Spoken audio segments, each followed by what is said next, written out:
Hey, it's me, Marky Joe, here to entertain you. Yes, it is my show. It exists. I don't know what I'm gonna do with it. Yeah. An unfortunate reality we must all face is that when playing Fire Emblem 3, there comes a chapter that you must play that is extremely fucking boring and challenges absolutely none of your skills as a player. That chapter is Henri's Way. This is not like the later Fire Emblem games where you can choose a different path throughout the game. In Fire Emblem 3, it's Henri's Way or the highway. Click. Alright, so before I tear into this masterpiece of shit chapter, let's talk about the plot. So, Marth seizes the throne at Kadene Temple, which, as established in Book 1, that summons Gato and allows you to talk to him.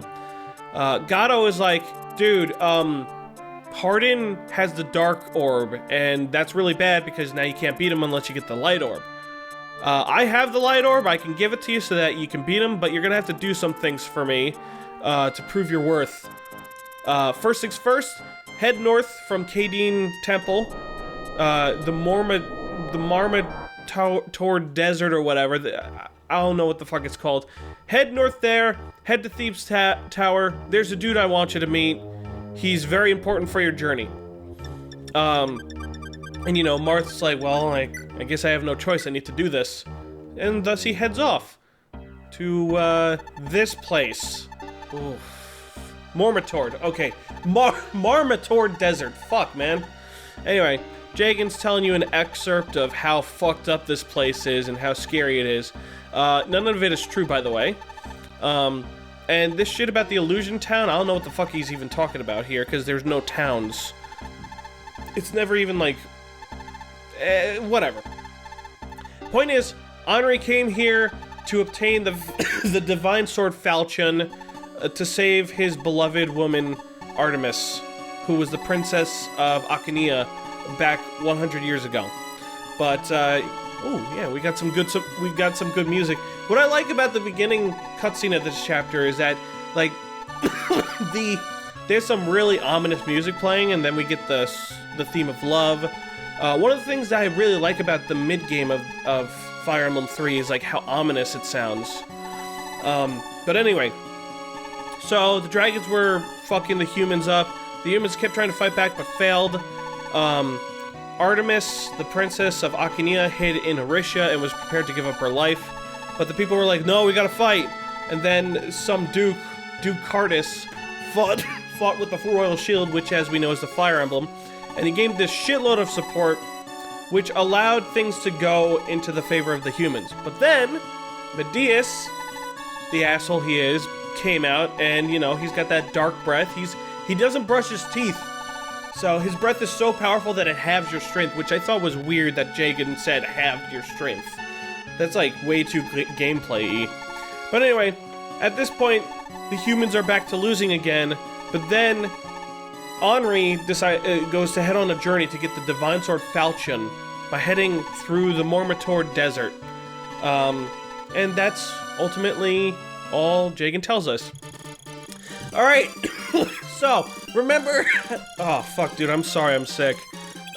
Remember how I praised the previous desert chapter for, you know, being well-designed and for kind of shirking a lot of the bad pitfalls that... like, the bad design pitfalls that most desert chapters fall under? This is the epitome of every fucking bad design every desert chapter has.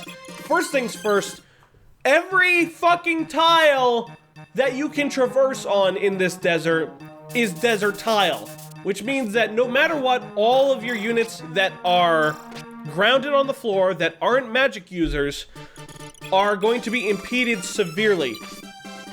Even with all of my high move units, like Marth having 7 move, for example, he still can only walk 3 spaces every turn on this map. This is why I opted to bring a lot of magic users into this chapter instead of, you know, my usual suspects team. My strategy for this chapter is basically to take all my physical units, the ones that can't move worth jack shit, and move him straight north, because that's where most of the enemies are. I want to get Samto up to level 20 so that I can promote him. All in the meanwhile, the magic units, the ones that can actually move more than 3 centimeters per turn, are going to take on the left side of the map, hopefully pick up some hidden items in the desert along the way, which, by the way, yeah, that's a thing. As if the chapter wasn't tedious enough, if you want to get all the treasures in it, they're spread all across this big-ass fucking map. Which, I mean, come on! Who the fuck made this chapter? They deserve to reconsider their choices in life. I don't know. I don't want to say something super horrible to them, but I'm not happy with them. Now, a couple things that I do want to mention is that this chapter introduces a couple new enemies. It introduces Berserkers, which are those axe dudes. The game calls them barbarians, but come on, they're fucking Berserkers. They like, in my opinion, they just seem to fit the bill so much, you know? We also got Hunters, which is no big deal. And we also have Flying Dragons, which have an amazing 12 move, which is the highest of any enemy, or class, for that matter, in the entire Fire Emblem series. They also have 1-2 range, which means that, like, coupled with their high movement, they just have a shitload of range in general. Luckily, they're also fucking weak as shit, but they penetrate your defenses, and I think they deal a fixed 16 damage. So, you know, being able to attack you safely, they're going to deal a lot of damage no matter what. And, like, it's really just better for you to use a mage or something to deal with them, because they also have 1-2 range. But the thing is, mages have low HP, so, you know, if they don't have high enough HP, then they are not going to survive no matter what.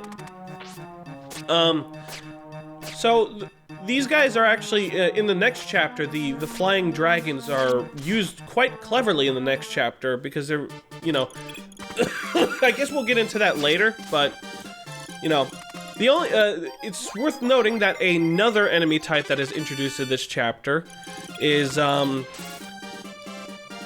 it's called a Berserker, like, by name, but really it's just some fucking crazy hero swordmaster counterpart thing. I don't know, but he's the only one you fight in the entire game, and he wields a weapon called the Master Sword. I feel like this is supposed to be some kind of reference to some Japanese folklore or something, but I wouldn't know, because I'm American. But he's up at the top of the map. He has the Master Sword, which has 30 crit, and it has a lot of attack power. It's also very accurate. Going up against that guy up close is pretty much a fucking death wish, because that crit rate ensures that he's gonna kill the living fuck out of you. So what else is there to say about the chapter? I'm also getting Linda some more EXP. It's worth noting that the Flying Dragons are worth 50 EXP each, which means if you're using something like the Parthia to kill them, that's a guaranteed level up no matter what. I was very foolish with like getting items in the desert. I basically briefly glanced at a guide, and then for the rest of it I just kind of went off of memory, and that didn't work out for me because I got like 1 treasure in the entire desert. Not that it matters, but I digress. The only things that are in the desert that are like items you find like lying around, all you find are just stat boosters. So I'm not too worried about that because my units are already pretty fucking boosted, thanks to the star shards. I kind of like what I did there with Linda and Ubello, where I just had them stand back to back so that they could protect each other from getting hit by like 2 enemies at once. So, considering Marth can only walk 3 spaces per turn, you might be wondering why I'm having him head north and why I'm letting him be so far away from the throne. Well, the simple answer is that Yumina, thank Christ for her, she has the rescue staff. With the rescue staff being a staff that is exclusive to her. And the idea here is that by bringing Yumina up to the throne, well, up to the Thebes Tower, she can use the rescue staff to drag Marth over there and save me 20 minutes of time. I shit you not, it saves you like 20 minutes. Of course, I'm basing this off of the video I made on YouTube where it took me 44 minutes to fail to beat the chapter, which is in and of itself hilarious. Another thing that's worth noting about this chapter is that there is in fact a secret shop. Considering that several of these bones have items that you can find around them, you wouldn't really think that there would be a secret shop in addition to all this. I recall actually finding the secret shop entirely by accident when I was doing a playthrough of FE12 on my own free time. I think I just found it by accident because in FE12, the way... FE12's version of the chapter is way better in some ways and way worse. It's better because it's more engaging in terms of challenge, but there comes a point where the enemies don't move, and you don't know why, so you have to do all sorts of crazy experiments just to figure out how to get them to move. It's extremely confusing, and it wastes a lot of time. I imagine in subsequent playthroughs it's not as bad, though. But, I mean, no matter what, if you're playing this chapter, you're losing, so there you go. I think Ubello is level 16 now. Yep, there he is. Only 4 levels left until he can finally get a promotion. Poor dude's been working so hard for his promotion, you know? And unfortunately, Linda gets it before him. Anyway, I feel so stupid just planting those Pegasus Riders all over in that one area, but I sincerely did think that there was an item there for me to get. Like, it just seemed so suspicious. And I could have sworn I saw on the map that I checked that it was there, but that goes to show you how glancing at a map doesn't really, like... You need to, like, absorb the information. But this secret shop, the only thing that's really of worth in there, in my opinion, is the dragon slaying swords, which we're going to be making great use of in these upcoming chapters because, you guessed it, we're going to be fighting a lot of dragons. Anyway, the Berserker, which in FE12 they changed that guy to a sword master, by the way. We killed him, and now we have the Master Sword. So hooray, we have the best sword in the game, I think. And at this point, all we're doing is we're just getting ready to promote 2 units, Samto and Linda. So yay for that. That's gonna be fucking awesome, huh? Oh, there she goes. She's gonna get her promotion right now. Linda's been waiting for this. Bam, motherfucker. Ah, but that also means that she loses her incredibly long hair, and that makes me really sad. Like, couldn't you just, like, did you have to get it cut, girl? I mean, just let it hang out, all nice and flowy? Oh, well, whatever.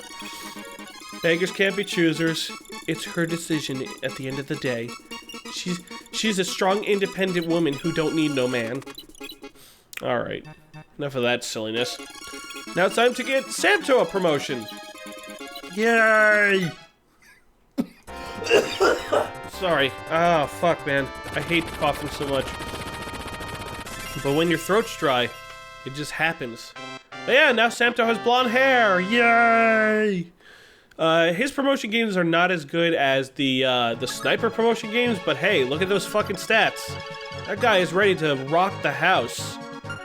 I probably won't be using him so much in these next few chapters simply because he's so ridiculous. Oh, what the fuck? It's Cheeky! What are you doing here? Aren't you here? Aren't you supposed to be at the Ice Dragon Temple or whatever? You shouldn't be here. You'll break the game. You'll break the universe. And she's just all like, I was lonely without you, Marth. And Marth's like, no, dude, it's fine. You know, I was really worried about you. And then she confesses her feelings, but oh fuck. It's our good buddy, Zaid, who, by the way, I'm gonna train up this motherfucker. I'm gonna use the Star Swords on him, I'm gonna use the stats on him, I'm gonna see what happens when you actually train up this guy without, like, doing the transformation stuff. Because that sounds like a lot of fun, and one of my friends did it, and I want to follow suit. Plus, he has a really cool critical hit animation. He does, like, a fucking crazy side flip. So, yeah. Some people train up Fina, some people train up Samto. I'm gonna train up Samto and this fuck. I need someone to review my FE hack. He needs to be someone who won't cut me slack. It's Monkey Joe, he's arrived from his golden.